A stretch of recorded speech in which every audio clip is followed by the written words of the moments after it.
हाय एफएक्टर्स, welcome back to my channel. Video को start करने से पहले अगर अभी तक आप में से किसी ने मेरे चैनल को सब्सक्राइब नहीं किया है तो प्लीज़ चैनल को सब्सक्राइब, वीडियो को लाइक और नीचे कमेंट करते हुए ज़रूर बताइएगा कि आज का पार्ट आप लोगों को कैसा लगा। तो चलिए, यू आर नॉट मिस्टर्स के नेक्स्ट पार्ट को स्टार्ट करते हैं। लास्ट पार्ट में हमने देखा था कि दासियों के थ्रू लान वांग जी को पूरी सच्चाई पता चल चुकी थी, यानी कि लैन चिरेन की डेथ के साथ साथ उसने क्यों ये सारी चीज़ें छिपाई थी, ये सब भी वहाँ पे पता चल चुका था। लेकिन अब यहाँ पे लान वांग जी का गुस्सा सातवें आसमान पे था, क्योंकि पहली बात विंग ने उससे ये छिपाया था कि उसके पिता समान चाचा ने अपनी आत्महत्या कर ली, जो कि उसका जानने का अधिकार था। लेकिन यहाँ पे विंग ने उसको अभी तक नहीं बताया था। आखिरकार किस चीज़ का इंतजार कर रहा था विंग। दूसरा, उसने उस वक्त उस मैटर में बिल्कुल भी जानकारी इकट्ठा करने की कोशिश नहीं की, कुछ भी चीज़ें डीपली जानने की कोशिश नहीं की। जो भी विदाओं ने बोल दिया उसको मान लिया। हालांकि ये बात लान वांग जी भी अच्छे से जानता था कि लैन चिरेन ने भी वहाँ पे अपना जो गुनाह था वो एक्सेप्ट किया था। लेकिन फिर भी कुछ चीज़ें थोड़ी बहुत पूछताछ होनी चाहिए थी। क्यों किया, कैसे किया, किस लिए किया, हर एक चीज़ जाननी चाहिए थी। उसके बाद ही वहाँ पे फैसला सुनाया जाना था। लेकिन यहाँ पे विंग ने वैसा भी कुछ नहीं किया था। उसके ऊपर से 8 सालों से वो उस गलती की सज़ा भुगत रहा है, जो कि उनकी फैमिली में से किसी ने किया ही नहीं। चलो ठीक है, उसको साइड रखा, एक बात अलग है। लेकिन उसके अंकल ने आत्महत्या कर ली, उसके बावजूद भी लैंड सेक्ट को आज भी गुलाम की तरह ही ट्रीट किया जाता है। फिर भी इन सब चीज़ों को फिर भी साइड में रख दिया जाए कि ठीक है, विंग कुछ भी नहीं जानता था। लेकिन आज सुबह जब उसे सब कुछ पता चल चुका था, तो अब वो किस चीज़ का इंतज़ार कर रहा है। क्या वो इंतज़ार कर रहा है कि अब वो अपने लिए कोई एक्सक्यूज़ ढूंढे कि उसने इसकी वजह से ये सब कुछ किया, या कोई अलग तरीके से वो सबके सामने इस चीज़ को लेके आना चाहता है। लान वांग जी के दिमाग में बहुत कुछ चल रहा था, और कहीं ना कहीं इन सभी चीज़ों के लास्ट में वो विंग को ही एक गुनहगार की तरह देख रहा था, और ये चीज़ें उससे बर्दाश्त नहीं हुई। और उसके अकॉर्डिंग अब वक्त आ चुका था कि वो विंग से आमने सामने बात करे। 8 सालों से उसने खुद को बहुत ज़्यादा रोका है, बहुत सारे सवालों के जवाब हैं जो उसको चाहिए हैं, लेकिन आज तक उसने खुद को रोका है। लेकिन अब अपने आप को रोकने का कोई भी मतलब नहीं बनता। इसलिए लान वांग जी ने अपने कमरे में घुसते हुए अपनी बीचिन को अपने हाथ में ले लिया और डायरेक्टली वीलान हाउस से अपने कदमों को बाहर निकाल लिया, और साथ ही साथ महल की तरफ अपने कदमों को बढ़ा भी लिया था। दासियां जो कि लान वांग जी के पीछे ही चल रही थी, वो उसको रोकने की कोशिश कर रही थी, क्योंकि वो अच्छे से जानती थी कि इस वक्त महल में जाना खतरे से खाली नहीं है। क्योंकि इस वक्त महल में एंट्री किसी को भी अलाउ नहीं है, स्पेशली मिस्ट्रेस टाइप के जो लोग हैं उनको तो बिल्कुल भी नहीं। क्योंकि लान वांग जी अभी भी वहाँ पे मिस्ट्रेस की तरह ही रहता है। अब कौन सी बात है, वहाँ पे महल में जब तक किसी राजा की अनुमति ना हो, वहाँ पे महल में किसी को एंट्री नहीं दी जाएगी। ये वो अच्छे से जानते थे, और लान वांग जी को रोकने की कोशिश भी कर रहे थे। हालांकि वो बात अलग है कि ये सारा सब कुछ अभी तक दिखावा ही चल रहा था। इवन वो तो खुद भी चाहते थे कि लान वांग जी जाए और आज अपने पूरे के पूरे रिश्ते तोड़ के यहाँ से चले जाए, ताकि जिनके लिए वो काम करते हैं वो असली हकदार बन सके उस गद्दे की जिस गद्दी पर इस वक्त विंग बैठा हुआ है। लान वांग जी ने उन दोनों को ही वार्न कर दिया कि ना ही वो उसके पीछे आए और ना ही उसे रोकने की कोशिश करे। लान वांग जी वीलान हाउस के दायरे से बाहर आ चुका था, और उसके कदम अब महल की तरफ बढ़ रहे थे। जैसे जैसे वो महल के नज़दीक पहुंच रहा था, सैनिक उसके सामने आते जा रहे थे। लेकिन हाँ, लान वांग जी एक बार भी अपनी पीछिन को थोड़ा भी आगे करता तो वहाँ पे जितने भी सैनिक थे वो खुद ब खुद रास्ता दे देते थे। क्योंकि और कोई जानता था कि लान वांग जी की असली पहचान हंग वनजुन है, और हंग वनजुन को पछाड़ पाना, उसको हरा पाना इतना भी आसान नहीं है। अगर वो लोग सभी लोग कोशिश भी करें ना, तो भी 2 मिनट से ज़्यादा लान वांग जी को रोक के नहीं रख सकते। इसके अलावा उन सभी को ही अपनी ज़िंदगी भी बहुत प्यारी थी, अपनी लाइफ बहुत ज़्यादा प्यारी थी। क्योंकि वो अच्छे से जानते थे लान वांग जी जिस हालत में यहाँ को आ रहा है, जिस गुस्से के साथ, जिस स्कैरी लुक के साथ वो उन लोगों को देख रहा था ना, वो लोग समझ चुके थे कि लान वांग जी का गुस्सा आज किस लेवल पे है। और उससे टकराना अपने मौत को अपने ही हाथों इनवाइट कर लेना, और कोई भी बेमौत तो नहीं मरना चाहता। इसलिए उन्होंने ज़्यादा कोशिशें नहीं की लान वांग जी को रोकने की। लान वांग जी फाइनली विंग के कमरे के आगे पहुंच चुका था। यहाँ तक पहुंचने में उसे बहुत सारे सैनिकों ने रोकने की कोशिश की। इवन कुछ लोग तो थे जो अभी तक घायल भी पड़ चुके थे। लेकिन फिर भी लान वांग जी फाइनली इस जगह पे पहुंच चुका था। महाराज के कमरे के आगे जो सैनिक खड़े थे वो भी लान वांग जी को रोकने की कोशिश तो कर रहे थे, लेकिन फेल हो चुके थे। क्योंकि अगले ही पल वो भी जमीन में ही पड़े दिखे, वो भी बहुत बुरी तरीके से घायल। लानवांग जी अब डायरेक्टली विंग के कमरे के आगे था और घूर के देख रहा था उस दरवाजे को, जिस दरवाजे के पास आज उसे अपना प्यार नहीं एक गुनहगार दिखने वाला है। क्या उस गुनहगार का सामना वो कर पाएगा? क्या जिस मंसूबों के साथ वो यहाँ पे आया है उन इच्छाओं को वो पूरी कर पाएगा? क्या ठहरा पाएगा विंग को एक गुनहगार? वो हर एक चीज़ अपने दिमाग में सोची जा रहा था। इस वक्त उसने अपने दिल को बिल्कुल भी परमिशन ना दी कि वो कुछ भी बोले, क्योंकि वो अच्छे से जानता था दिल और दिमाग में अगर बातें हुई तो ऑफकोर्स सी बात है दिल ही उसके ऊपर हावी होगा, और इस वक्त वो दिल की बिल्कुल भी नहीं सुनना चाहता था। दिमाग उससे जो बोले जा रहा था वो बस किए जा रहा था। लानवांग जी ने बिना अपने बॉडी का यूज़ किए, ना हाथ का यूज़ किया ना ही अपने हाथों का यूज़ ना पैर का यूज़ किया, उसने अपनी बीचिन से ही दरवाजे को बीच में से काट दिया था और दरवाजा अगले ही पल बहुत बुरी तरीके से ज़मीन पे था, और वो भी बहुत सारे टुकड़ों के साथ। विंग ने ये जैसे ही महसूस किया कि उसके कमरे का दरवाज़ा टूट चुका है तो वो कूदते हुए अपने बिस्तर से नीचे कूद गया था, क्योंकि ये चीज़ें कोई मामूली चीज़ नहीं थी। विंग का दरवाज़ा किसी ने तोड़ दिया, और वो भी विंग के परमिशन के बिना। ऐसा कैसे हो सकता है?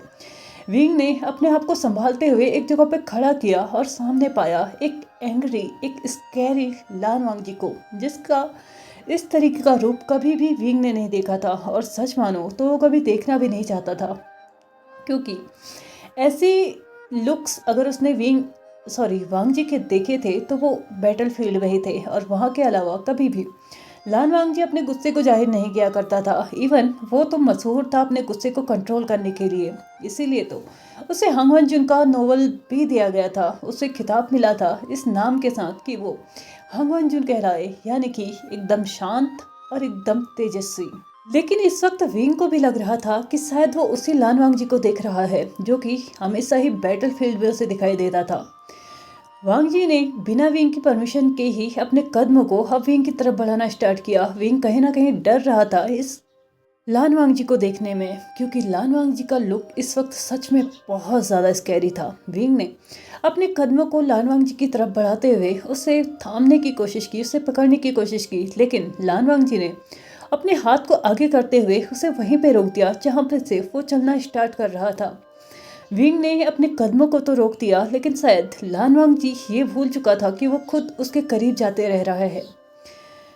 फाइनली उन दोनों के बीच में सिर्फ कुछ कदमों की ही दूरी बच चुकी थी, और इसी के साथ लानवांग जी ने चिल्ला के विंग से एक क्वेश्चन पूछा कि आखिर क्यों उसने ये सब कुछ किया? आखिरकार इतना अधिकार उसे किसने दे दिया कि एक भतीजे से उसके चाचा की मृत्यु का समाचार उससे छुपा दिया जाए? आखिरकार इतना बड़ा अधिकार एक महाराज को कैसे कोई दे सकता है कि किसी परिवार के सदस्य को उसके मृत सदस्य के आखिरी दर्शन तक उसे ना होने दे? इतना अधिकार महाराज को आखिर दे कौन देता है? आखिरकार तुम महाराज हो तो सिर्फ महाराज होने का अधिकार ना फर्ज निभाओ ना। क्यों तुम हमारे पर्सनल मैटर्स में पड़ते आए हो? क्यों तुम हमेशा ही कुछ ऐसा करते आए हो जिससे मुझे तकलीफ होते आई है? क्या सच में तुम्हारा प्यार बस इतना सा ही था? क्या तुम इतना ही प्यार करते थे मुझसे? लानवांग जी ने डायरेक्टली विंग की आंखों में देखते हुए उससे एक क्वेश्चन किया था। विंग के लिए ये बात बहुत बड़ी हो चुकी थी, क्योंकि बात यहाँ पे विंग के प्यार पे आ चुकी थी। क्या विंग सच में लानवांग जी से सिर्फ इतना ही प्यार करता था? वांग जी ने अपने शब्द यहीं पे नहीं रोके, उसने आगे कंटिन्यू करते हुए बोला, चलो ठीक है, तुमने जो किया सो किया, लेकिन आज सुबह जब तुम्हें सच्चाई पता चल चुकी थी तो अब तुम किस चीज़ का इंतजार कर रहे थे? किस चीज़ का इंतजार है तुम्हें अभी, और कि कुछ और भी बुरा हो जाए? क्या तुम चाहते हो कि मेरा लेंस एक्ट पूरी तरीके से बर्बाद हो जाए और तब जाके तुम कुछ फैसला करोगे? क्या तब जाके तुम कुछ न्याय करोगे? मैंने तुम्हारे हर एक फैसले को माना, जितने भी फैसले तुमने मेरे रिलेटेड लिए मैंने हर किसी को माना, लेकिन अब नहीं। अब मैं किसी भी फैसले को नहीं मानने वाला। मुझे सिर्फ जवाब चाहिए कि तुमने ऐसा क्यों किया? तुम्हें किसने अधिकार दिया कि मेरे अंकल के मर जाने के बावजूद भी तुमने मुझे इन्फॉर्म करना सही नहीं समझा? क्या तुम्हें नहीं लगा कि मैं भी उनको आखिरी बार देखना चाहता हूँगा? क्या तुम समझ भी सकते हो कि एक पिता समान व्यक्ति को मैं खो चुका हूँ और तुमने मुझे उनके आखिरी दर्शन तक नहीं करने दिए? क्या तुम सोच भी सकते हो कि कितनी तकलीफ होती है इस वक्त? तुमने मुझसे वो अधिकार छीना है जो कि मैं जन्म से अपने साथ लेके आया था, जो कि कोई भी मुझसे नहीं छीन सकता था, लेकिन तुमने वो भी छीन लिया। आखिरकार और क्या करना चाहते हो तुम? विंग वांग जी की बात से बहुत ज़्यादा शॉक्ड था, क्योंकि उसे अच्छे से याद था कि यहाँ पे ऐसा कोई भी नहीं था जिन्होंने उनकी बात सुनी हो। तो ये कौन है जिसने लान वांग जी को ये सब कुछ बता दिया? आखिरकार वो और क्या करना चाहता है? लेकिन हाँ, विंग अच्छे से जानता था कि वो कौन हो सकता है, क्योंकि यहाँ पे जिस वक्त बात आई थी लैन चिरेन की, तो ना ही उसके दरवाजे बंद थे और ना ही उसने किसी पे ध्यान दिया था। उसने बस ध्यान दिया था तो अपनी माँ की बातों पे, और उस वक्त उसने आसपास कौन है कौन नहीं है इसके बारे में कोई भी ध्यान नहीं दिया। लेकिन हाँ, एक चीज़ तो धीरे धीरे उसके दिमाग में आ चुकी थी कि उसके आसपास जितने भी दास दासियां हैं, जितने भी सैनिक हैं, वो भी कहीं ना कहीं उन लोगों से मिले हुए हैं जो कि उसको इतने सालों से थ्रेटन करते आए हैं। एक चीज़ तो चलो, उसे इतना तो समझ में आया कि ठीक है, एक छोटा सा ही सही उसे क्लू तो मिला। भले ही लान वांग जी की बातें भी उस वक्त उसको चुभ रही थी, लेकिन उसके दिमाग में भी कुछ चीज़ें थी जो चल रही थी, और वो ये चल रही थी कि अब उसने नेक्स्ट जो स्टेप लेना है वो ये लेना है कि उसके कमरे के आसपास उस वक्त कौन था कौन नहीं था ये पता लगाना है, और उन्हीं से ही पूछताछ भी करनी है। लेकिन यहाँ पे लान वांग जी को संभालना भी जरूरी था, क्योंकि लान वांग जी हो सकता है चीज़ें यहाँ पे बिगाड़ सकता था, ऐसा विंग को लग रहा था। लेकिन लान वांग जी को संभालना इतना भी आसान नहीं था। वो धीरे धीरे लान वांग जी के पास जाने की कोशिश कर रहा था, क्योंकि वो अच्छे से जानता था कि लान वांग जी को उसका एक टच ही काम डाउन कर सकता है। लेकिन शायद ही अब उसकी गलतफहमी हो चुकी थी, क्योंकि ये चीज़ें 8 साल 9 साल पहले होती थी। अब शायद इसका कोई भी काम नहीं था, कोई भी वॉक ये चीज़ें नहीं करती थी। जैसे जैसे उसने अपने कदमों को लान वांग जी की तरफ बढ़ाना स्टार्ट किया, तो लान वांग जी ने एक स्कैरी लुक के साथ उसको वार्न किया कि मेरे पास मत आना, और छूने की तो हिम्मत भी मत करना। मैं बस ये जानना चाहता हूँ कि तुमने ये सब कुछ क्यों किया? तुम्हें ये राज्य की जिम्मेदारी दी गई है, कल्टीवेशन वर्ड की जिम्मेदारी दी गई है, लेकिन मेरे पर्सनल मैटर में पढ़ने की जिम्मेदारी तुम्हें किसने दे दी? किसने दे दिया ये अधिकार कि तुम मुझे ही, मेरे ही अंकल के मरे हुए शरीर को तक ना देखने दो? मुझे और किसी चीज का ज्यादा गुस्सा नहीं है तुमसे, बस इसी बात का गुस्सा है कि तुमने मुझसे ये क्यों छिपाया। हर एक सिचुएशन में, हर एक मैटर में मैं तुम्हें समझ सकता हूँ, लेकिन इसमें मैं तुम्हें नहीं समझना चाहता। तुमने मुझसे बहुत बड़ी चीज़ छुपाई है भी, जिसको जानने का अधिकार मुझे था, पूरी पूरी तरीके से अधिकार था, वो तुम मुझे क्यों छुपा गए, मुझे समझ में नहीं आता है। विंग ने धीरे धीरे से काम वॉइस में लान वांग जी को समझाने की कोशिश की कि उसके पीछे कोई कारण है, प्लीज़ शांत हो जाओ, मैं समझाने की कोशिश करूँगा। लेकिन लान वांग जी शांत होने का नाम नहीं ले रहा था। उसने तो अब धीरे धीरे विंग पे, विंग के फीलिंग्स पे, विंग के प्यार पे, मतलब जितनी भी चीज़ें विंग उसके लिए स्पेशल किया करता था उन सभी के लिए अब वो उन पे उंगलियां उठाने लगा था। तुम कहते थे विंग कि तुम मुझे प्रोटेक्ट करोगे, तुम मुझे समझोगे, हर एक सिचुएशन में मेरा साथ दोगे, लेकिन तुम्हारा साथ तो वहीं पे छूट गया जहाँ पे एक इंसान ने आगे हमारे खिलाफ एक शब्द बोल दिया, 2 शब्द बोल दिए, और तुमने मुझे वहीं पे छोड़ दिया। क्या बस इतना सा ही प्यार था तुम्हारा? प्रोटेक्शन? तुम किस वक्त आए मुझे प्रोटेक्ट करने के लिए? बताओ मुझे। उस वक्त आप आए तुम, जिस वक्त मैं दर्द में था, तुम्हें याद कर रहा था, लेकिन उस वक्त तुम नहीं आ पाए। हर वक्त मेरा साथ देने का तुमने वादा किया था, तुमने बस 6 महीने मेरा साथ दिया, उसके बाद का साथ कहाँ गया विंग? बताओ मुझे। क्या बस उतना ही साथ था जितना तुम मेरा दे सकते थे? क्या उसके बाद तुम्हारी कोई रिस्पॉन्सिबिलिटी नहीं बनती थी? तुमने एक बार नहीं सोचा मुझे मिस्ट्रेस बनाने में? क्या तुम्हें सच में लगता था कि मैं उस लायक था, मैं उस काबिल था? तुम्हें अगर निर्णय लेना ही था तो मुझे यहाँ से बाहर निकाल देते, लेकिन तुमने मुझे एज ए मिस्ट्रेस यहाँ पे रखा। इतने सालों में तुम एक बार भी मुझे देखने नहीं आए, मेरा हाल चाल पूछने नहीं आए। तो तुम्हें ये अधिकार किसने दे दिया कि तुम मेरे ही पर्सनल राइट्स को मुझसे छीन लो? जब तुम मेरे साथ कुछ अच्छा नहीं कर सकते थे तो मेरे साथ बुरा करने का अधिकार तुम्हें किसने दे दिया? सारी जनता तुम्हें एक आदर्श नेता की तरह देखती है, लेकिन तुमने अपनी पर्सनल लाइफ में कितनी चीजें कमाई है विंग? जिस तरीके से तुमने अपनी इमेज को इस सारी जनता के सामने संवार के रखा है, क्या तुमने अपनी पर्सनल लाइफ को भी वैसे ही संवार के रखा है? हाँ, रखा होगा, लेकिन अपनी दूसरी मिस्ट्रेस के साथ तुमने मुझसे न जाने कितने वादे किए थे विंग, क्या तुमने उनमें से एक भी निभाया है? क्या तुम्हें खुद से कुछ महसूस नहीं होता है कि तुमने कितनी चीज़ें बिगाड़ के रखी हैं, कितनी चीज़ें हैं जो तुमने तोड़ दी हैं? तुमने हर एक चीज़ को इतनी बुरी तरीके से तोड़ा है विंग कि उसको जोड़ना अब किसी के बस में नहीं है। और सच बताओ तो मैं अब उन चीज़ों को जोड़ना भी नहीं चाहता हूँ। मैं बस चाहता हूँ कि इस रिश्ते को मैं यहीं पे तोड़ दूँ। मैं तुम्हारे साथ आज के बाद कोई भी रिश्ता नहीं रखना चाहता हूँ। तुमने अपनी पत्नी के अधिकार मुझसे छीन लिए, तो आज मैं तुम्हारे साथ इस मिस्ट्रेस वाले रिश्ते को भी तोड़ना चाहता हूँ। आज के बाद तुम्हारे साथ में कोई भी और किसी भी तरीके का रिश्ता नहीं रखना चाहता। इस रिश्ते को मैं यहीं पे तोड़ना चाहता हूँ विंग, और आज के बाद मैं तुम्हारी शक्ल नहीं देखना चाहता, क्योंकि तुमने जितनी भी रिस्पेक्ट मेरे दिल में अपने लिए जगाई थी ना, जितनी भी चीज़ें तुमने की थी मेरे लिए, वो सब कुछ खाक हो चुकी हैं। आज के बाद सच में मैं तुम्हें नहीं देखना चाहता। प्लीज़ मेरे आसपास मत आना। मैं नहीं चाहता कि तुम मेरे करीब भी आओ। वांग जी के ये सारे शब्द विंग के लिए बहुत ज़्यादा कठोर थे। वो पहले ही बहुत ज़्यादा परेशान था, बहुत सारी चीज़ों से वो गुजर रहा था, बहुत सारी चीज़ें थी वो जो झेल रहा था। लेकिन इस वक्त जिसकी वजह से वो सब कुछ कर रहा था, वो इंसान उससे रिश्ता तोड़ने की बात कर रहा था। भले ही इन 9 सालों में उनके बीच का रिश्ता बहुत बुरी तरीके से घायल हो चुका था, या ये कहो कि तबाह हो चुका था, लेकिन फिर भी कहीं ना कहीं विंग को एक उम्मीद थी कि जिस दिन वो उस इंसान को ढूंढ लेगा जिसने ये सब कुछ किया है, जो उसे इस तरीके से ट्रीटन कर रहा है, उस दिन वो सब कुछ संभाल लेगा। वो लान वांग जी को भी अपनी लाइफ में वापस लेके आएगा, अपने बच्चों के साथ, अपने लान वांग जी के साथ एक अलग लाइफ बिताएगा। एक बहुत ही खूबसूरत सा परिवार होगा, घर होगा, आंगन होगा, जहाँ पे वो सिर्फ 4 लोग होंगे, जहाँ पे वो लोग अपनी अलग जीवन को बिता रहे होंगे, अलग दुनिया उन्होंने बसाई होगी। लेकिन यहाँ पे लानवांग जी उससे हर एक रिश्ते को तोड़ने की बात कर रहा था। जहाँ पे विंग को उम्मीद थी कि अब चीज़ें धीरे धीरे ठीक होने लगी हैं, वहीं पे चीज़ें और भी ज़्यादा बिगड़ने लगी थी। उसने लानवांग जी को थोड़ा सा काम डाउन करने की कोशिश की, लेकिन लानवांग जी अब उनमें से तो नहीं था कि उसका गुस्सा इतने आसानी से शांत हो जाए। उसने आगे भी विंग पे बहुत ज़्यादा चिल्लाया था। उसने बहुत सारी चीज़ें बोल दी थी जो कि विंग को अब सुनने के लिए बिल्कुल भी हिम्मत नहीं बची थी, लेकिन वो सुने जा रहा था, क्योंकि वो भी अच्छे से जानता था कि पिछले 9 सालों ने लान वांगजी को इतनी बुरी तरीके से तोड़ा है। वो तो सच्चाई जानता है, और वो कभी ना कभी अपने पार्टनर को मना ही लेगा, ये भी वो जानता है। लेकिन उस इंसान का क्या जो कि कुछ नहीं जानता? ऑफ कोर्स सी बात है, उसके लिए तो मैं वही हूँ जो कि अभी वो बोल रहा है। एक बेवफा इंसान, एक केयरलेस इंसान, एक ऐसा इंसान जिससे अपनी जनता से ज़्यादा प्यार है, अपने न्याय से ज़्यादा प्यार है। जिस इंसान के साथ शादी करके वो यहाँ उसे लेके आया था, आज की डेट में उसकी लाइफ में वो कोई इंपॉर्टेंस नहीं रखता है।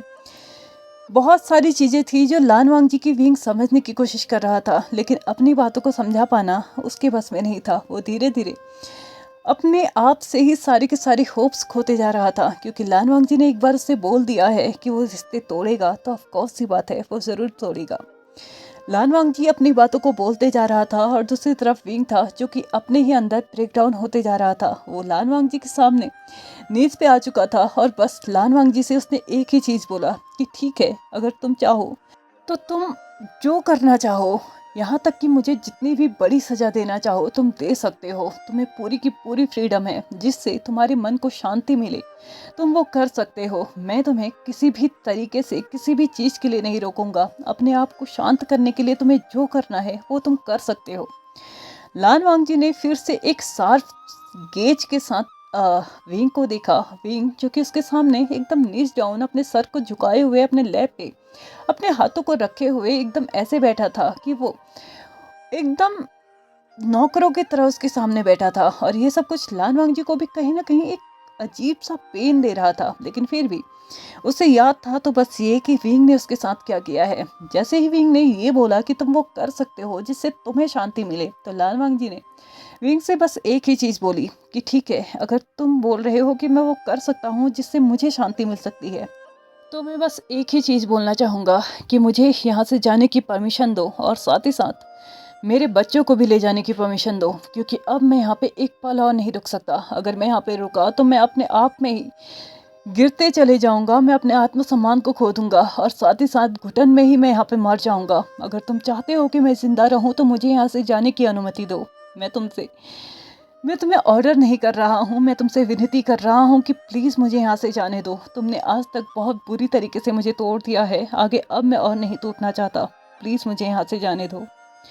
लान वांग जी ने अपनी आंखें बंद कर ली थी, और उसकी आंखों से निकलने वाले आंसुओं ने उसके गालों पे रास्ता बना लिया था। लेकिन दूसरी तरफ विंग की हालत बहुत बुरी हो चुकी थी, क्योंकि वो लान वांग जी को अपने आप से दूर जाते हुए तो बिल्कुल भी नहीं देखना चाहता था। उसने अपने आप को झटके में खड़ा किया, और लान वांग जी का आंसर सिर्फ एक ही शब्द में बोला, कभी नहीं। लान वांगजी ने जैसे ही विंग की इस आंसर को सुना तो उसने आंखें खोलते हुए विंग को देखा तो विंग एकदम स्ट्रिक्ट फेस के साथ वहाँ पे खड़ा था कि उसने अपना फैसला सुना दिया है कि इसके अलावा वो और कोई फैसला नहीं सुनाने वाला। यानी कि लान वांगजी को यहाँ से जाने की अनुमति नहीं है। लेकिन लान वांगजी ने ठान लिया था कि अब उसने के मन में जो आ चुका है वो उसको ज़रूर करेगा। और उसने विंग को आखिरी बार पूछा कि क्या तुम सच में यहाँ से मुझे नहीं जाने दोगे। तो विंग ने बिल्कुल स्ट्रिक्टली उसको आंसर किया, नहीं, बिल्कुल भी नहीं। तो लान वांगजी ने विंग को लास्ट वार्न किया कि अगर तुम मुझे यहाँ से सिंपली नहीं जाने दोगे तो मैं राज सभा बैठाऊंगा और अपना अधिकार लेके रहूंगा। विंग ने उसको बोल दिया कि तुम जो करना चाहो कर सकते हो, तुम्हें पता होना चाहिए कि मैं महाराज हूँ और मेरे फैसले के अगेंस्ट कोई नहीं जा सकता, इवन खुद तुम भी नहीं जा सकते। भले ही अभी तुम मिस्ट्रेस हो लेकिन सच्चाई जान लेने के बाद तुम अपनी पोजीशन में वापस आओगे, यानी कि तुम फिर से महाराज बनोगे और फिर से मेरे ही महारानी का औहदा तुम्हें मिलेगा। लेकिन फिर भी तुम्हारे पास वो अधिकार नहीं है कि तुम मेरे फैसले के अगेंस्ट जा सको। और मेरा फैसला यही है कि मैं तुम्हें यहाँ से जाने की अनुमति नहीं देता, और स्पेशली मेरे बच्चों के साथ तो बिल्कुल भी नहीं। लान वांगजी ने विंग को लास्ट बार बोला, ठीक है, अब फैसला राज्यसभा में ही होगा और मैं देखना चाहता हूँ कि कौन है जो मुझे रोक पाएगा। ऐसा कहते हुए लान वांगजी ने फिर से अपने बीचिन को अपने हाथों में टाइटली पकड़ लिया और वहां से मुड़ते हुए उसने अपने कदम विंग के कमरे से बाहर निकाल लिए। दूसरी तरफ विंग था जो कि लान वांगजी के डिस्पेयर होते हुए उस फिगर को देखते जा रहा था, जो कि धीरे धीरे उसकी आंखों से बस ओझल होते जा रहा था। और जैसे जैसे वो फिगर उसकी आंखों से ओझल हो रहा था वैसे वैसे उसकी आंखों से आंसू बस बहते जा रहे थे। लेकिन एक चीज़ तो वो ठान चुका था कि लान वांगजी को यहाँ से जाने की परमिशन वो नहीं दे सकता, क्योंकि एक बार उसने उसको यहाँ से भेज दिया तो ऑफकोर्स सी बात है उसके ऊपर खतरा भी ज़्यादा होगा और उन दोनों के बीच का जो रिश्ता अभी थोड़ा बहुत उम्मीदें हैं जिसमें ठीक होने की, शायद वो भी ठीक ना हो पाएगा। इसलिए उसे ये एक स्ट्रिक्ट फैसला तो लेना ही होगा। विंग ने एक स्ट्रिक्ट डिसीजन फिर से ले तो लिया है, लेकिन इसका फिर से निर्णय क्या होगा, क्या रिजल्ट आएगा, इसका उसको कोई भी अंदाजा नहीं है। खैर, उसके लिए गए डिसीजंस का रिजल्ट अच्छा होगा या नहीं ये तो हम जानेंगे आने वाले एपिसोड्स में, क्योंकि आज के इस एपिसोड के ख़त्म होने का टाइम आ चुका है। तो चलिए फ्रेंड्स, आज के इस पार्ट को हम यहीं पे ख़त्म करते हैं। वीडियो पसंद आई हो तो please like share subscribe and comment करते हुए जाइएगा। Thank you so much for watching my video and bye bye.